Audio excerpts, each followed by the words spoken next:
There is no end in sight for some families now spending the 4th of July trying to pick up the pieces as wildfires continue to destroy homes in Colorado. Highways are shut down, people are stuck and scared as more than a half dozen wildfires burn at this hour. The spring fire in southern Colorado, it's the largest one that's burning in our state tonight. And just in the last few hours, we have learned more than 100 homes are gone, burned to the ground. Well, that is where Jason Grenauer, Denver 7 reporter, is tonight. Jason, just devastating news tonight.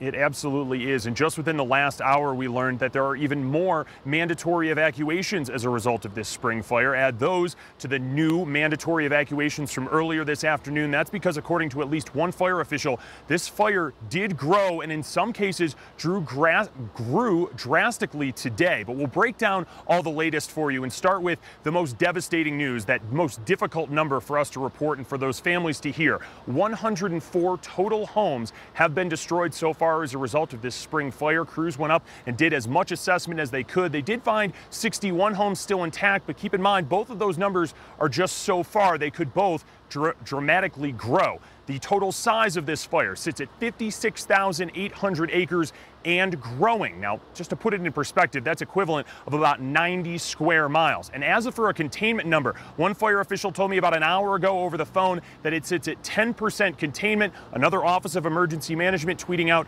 just a few hours ago that sat at 5. The number kind of fluctuates because in some cases crews were able to get a handle on this fire, and in other places it did drastically grow. We'll take you back to earlier today. That's when these families were notified of the current status of their property. We're told that they had behind closed doors meetings in which they were told what their property, if it was intact, if it was in fact destroyed, and in many properties were inaccessible due to the fact this is still an active fire, so we really don't know their status, and neither do those homeowners at this hour. I'm told that a small group of property owners, however, will be escorted up into the fire zone in the morning to very briefly assess things. Tomorrow also a disaster assistance center will be open for people at a local high school.